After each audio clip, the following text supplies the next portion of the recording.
गो first के मामले में दो ताज़ा अपडेट। पहला ये कि एयरलाइंस के पायलटों ने डीजीसीए का दरवाजा खटखटाया और कंपनी को नोटिस पीरियड सर्व न कराने की मांग की है, ऐसा कहा है डीजीसीए से और सरकार से। दूसरा मामला ये है कि लीज पर एयरक्राफ्ट देने वाली दो कंपनियों ने दिल्ली हाईकोर्ट का रास्ता देखा है, दरवाजा खटखटाया, पहुंच गई है दिल्ली हाईकोर्ट।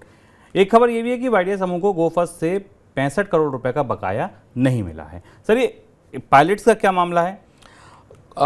गोफर्स्ट के पायलट्स गोफर्स्ट के साथ काम नहीं करना चाहते। हमने आपको बताया था कि जब गोफर्स्ट ने अपनी बैंक्रप्सी फाइल की थी उसके तत्काल बाद से पायलट्स ने छोड़ना शुरू कर दिया था और उन्होंने दूसरी एयरलाइंस में काम में एक अपॉर्चुनिटी लेनी शुरू कर दी थी। इस तरह की भी खबरें थीं कि एयर इंडिया ने और जो प्रतिस्पर्धी दो एयरलाइंस हैं वहाँ पर उन्होंने गोफर्स्ट के पायलट्स को जगह भी देनी शुरू कर दी थी।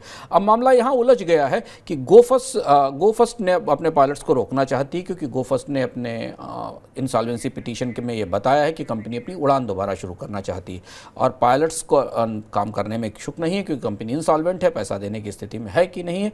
और यहाँ पर सर डीजीसीए की तरफ से जो नियम है उस हिसाब से कोई कंपनी से पायलट एक नोटिस पीरियड सर्व करने के बाद ही बाहर जा सकता है। अब यहाँ पर गोफर्स्ट और डीजीसीए के बीच में एक किस्म की खींचतान हमें दिखाई दे रही है। पायलट उसमें फंसे हुए हैं।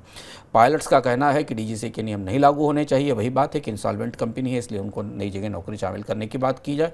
गोफर्स्ट का कहना है कि कंपनी चलेगी, इसलिए पायलट्स को नोटिस पीरियड सर्व करना चाहिए। और इस बीच में ये सारे पायलट्स जो गोफर्स्ट के हैं ये उलझन में फंस गए हैं। दूसरी तरफ जो लीजिंग कंपनियां हैं उनकी दूसरी समस्या है। लीजिंग कंपनियों ने दो तरीके से पेशबंदी की है गोफर्स्ट के खिलाफ। एनसीएलटी में अपील की है और एनसीएलटी में मॉरिटोरियम के अगेंस्ट अपील की गई है। दूसरी तरफ लीजिंग कंपनियां अब दिल्ली हाईकोर्ट में पहुंच गई हैं। दिल्ली हाईकोर्ट में उन्होंने ये कहा है कि दिल्ली हाईकोर्ट से उन्होंने अपील की है कि वो भारत का जो सिविल एविएशन नियामक है डीजीसीए है उसे इस बात का आदेश दे कि वो उन लीजिंग कंपनियों के जहाज जो रजिस्टर हैं उनको डी रजिस्टर कर दिया जाए, उन्हें रोस्टर से ड्यूटी से बाहर कर दिया जाए, ताकि वो जहाज इन लीजिंग कंपनियों को मिल सके और उसे दूसरी जगह ले जा सके।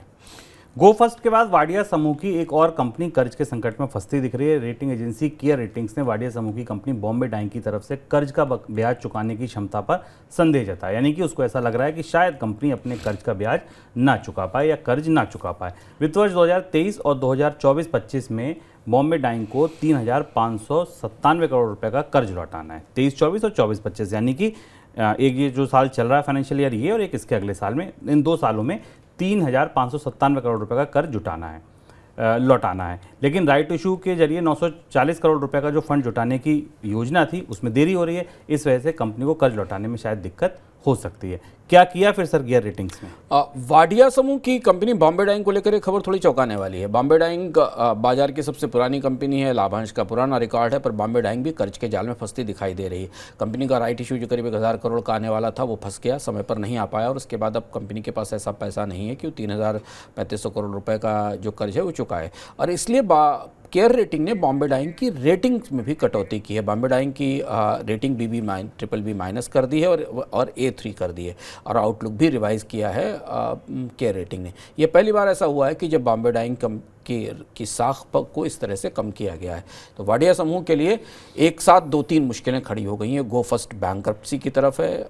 एक प्रमुख कंपनी जो इस समूह का सबसे पुराना ब्रांड है उसकी साख कमज़ोर हुई है, क्योंकि उसके पास कर्ज चुकाने में डिफ़ॉल्ट होने का रिस्क बढ़ रहा है।